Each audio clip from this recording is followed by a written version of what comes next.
বন্ধুরা, আমার নাম সৃজন ঘোষ। আমি কি কবিতা বলতে শুনছি। কুমোর পাড়ার গরুর গাড়ি, ছাই করা কলসি আড়ি, গাড়ি চালাই বদন, সঙ্গে যে যাই ফাংনে বাদন। হাট বসেছে শুক্রবারে, বক্সিগঞ্জে পদ্মা পাড়ে, জিনিসপত্র জুটে এনে গ্রামের মানুষ বেচে কেনে। না উচ্ছে বেগুন পটল মূলো, বেতের বোনা ধামাকুলো, সর্ষে ছোলা ময়দা আটা, শীতের রেপার নকশা কাটা, সাজদি করা বেরি হাতা, সব থেকে সস্তা ছাতা।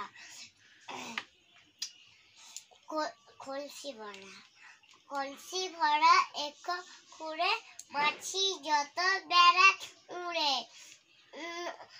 খড়ের আটি নৌকা বেয়ে আনলো খাটে চাষির মেয়ে।